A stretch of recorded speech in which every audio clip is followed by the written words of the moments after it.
Our next interviewee, I know you're going to love. He's come to be kind of a friend and a colleague of mine, but I want to tell you, more importantly than that, is the sponsor of this next interviewee, very special people. Mary Pat Heck and Jameson Moeller run a financial services organization. They are premier wealth advisors. They have 45 years of experience between the two of them. Mary Pat is an unbelievable human being. People love her when they hang out with her. She puts on the greatest Christmas parties in America, just so you know that.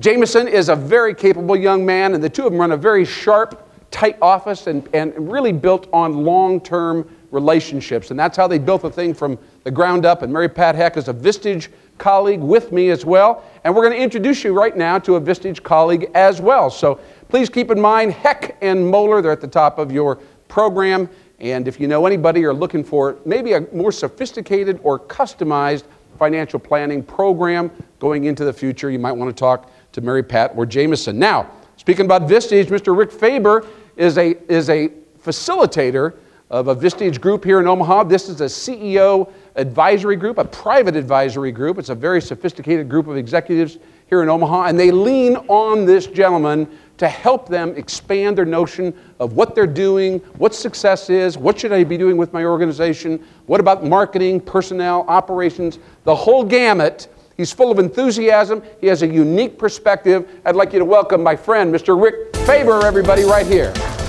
Mr. Rick Faber. Hey! Hey, Lynn, how are you? There you are. I like it. I need all the help. Yeah. No, you don't need any help. I need help from you. I'm gonna be much better now that you're here. All right. All right. Well, yes, good. indeed. Good. Yes. You know, you have a sales background, a consulting background. You're doing more and more speaking. You lead a lot of sophisticated executives in these workshops around the community. What is the next level? When you say, honey, I think I'm succeeding, but I'm not exactly sure. I'm not sure where I'm at in my career right now, because you've been in a transition phase here the last year or so. Absolutely. What is success to you, Mr. Rick Faber, right now? Well, first of all, my wife says, check the checking account out, Rick, and make Right. sure, right? Oh, yeah. There's a little risk involved. That's the first thing, right? Yeah. Well, first of all, there's risk in everything. Yes. In anything that we do. But I believe that if we can find purpose and passion, and that's really what we do at Vistage all the time, is we work with leaders, help them find their true purpose and passion in the job and for the employees that they have. Yes. Because until they can find that and find that pain and pleasure that comes with it, yes, they really can't find that true fulfillment that will be sustainable. And you know, if you don't have the purpose and you don't have the passion, you're reluctant to sacrifice, you know, and put the time and the energy into building mastery around your practice. You know what I mean? Yeah, you knew I was bringing something new to the party right here, didn't you? You never know, Lynn, what you're going to bring up. No, purpose and passion, this is a deep well, okay? I'm going to tell you, there's a lot of people that have heard these phrases before, and I'm going to tell you, many people right now, as they're watching you, are saying to yourself, I don't know if I'm really, this is really my purpose in my career or my life, and, I'm passionate occasionally, but, passion isn't an everyday emotion.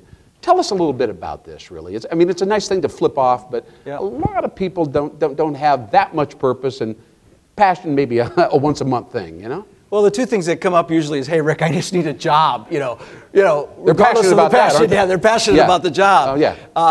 I found through my experience, really where the purpose and the passion came from. I graduated from college a long time ago, maybe before you, Lynn, and so it was ancient. But what came of that is in 1982, there were new jobs. We think we have a tough job market today. If any of you are around that time, it was a really tough time. And my first job was to manage a cafeteria for college students, right? Yeah. And I looked like most of them. And it was a job when I took it. That was all. What I didn't know is I was hired with 3 other people for the same job, and in 90 days, they're going to keep one of us. The other two were going to be gone. So it wasn't that great of a job, and you had to compete for it. Exactly, I had to compete for the job. But I learned from that job that I brought passion, I brought excitement into a job that others didn't. I kept the job, and from that, I found the passion, and I found the purpose in that job. And you know what? No matter what job you have, for all the high school students that you have here, there is some learning there regardless. And it's not for life, right? Take everything you can get out of it while you're there. Yeah.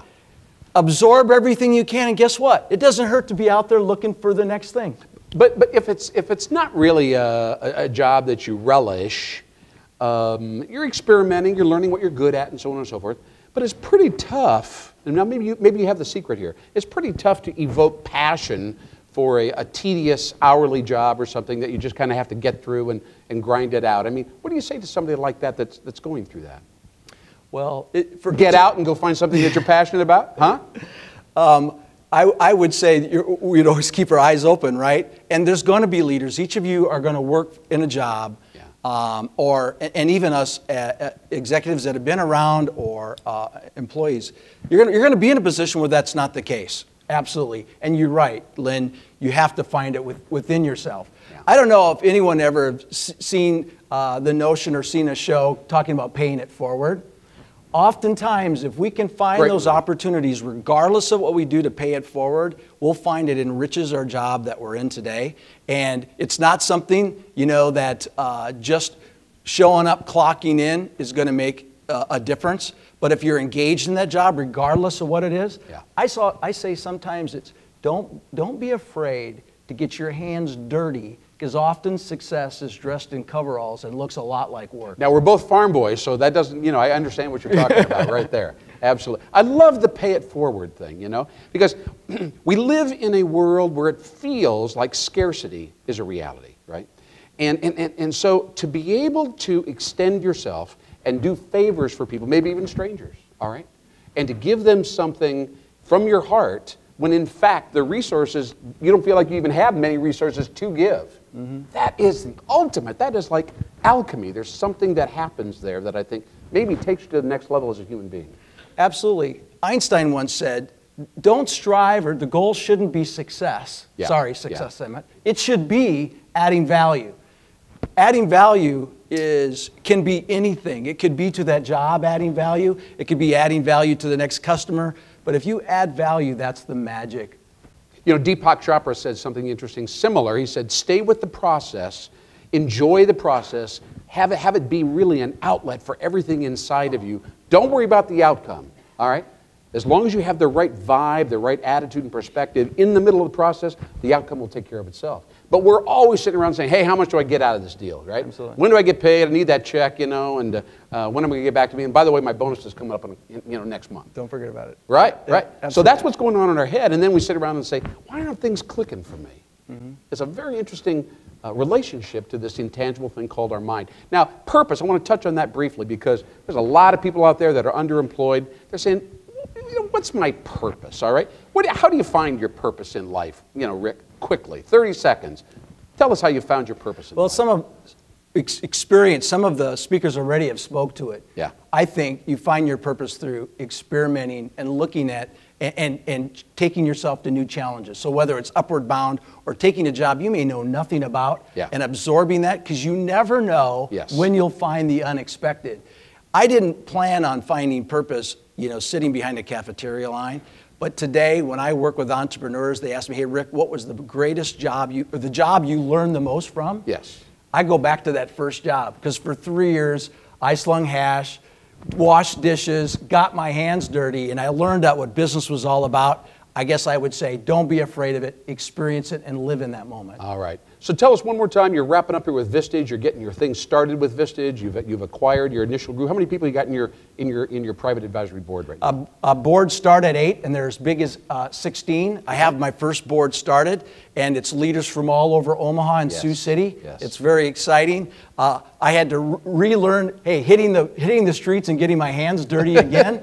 But I have to tell you, it's through that work, I've learned again that the purpose for me is to extend my learning to the leaders that are out there in the work world today, and take that experience and share with them. And step outside your comfort zone. As you said, you were floating pretty high. You were a sales executive. You're doing a lot of big things with a big company. Now you're back there grinding it out, doing seminars, talking about things you may not know that much about, and you're learning all the way. I love that, man. And you know what? The greatest thing was for success, when you put a label on it, is yesterday it was my daughter's 10th birthday.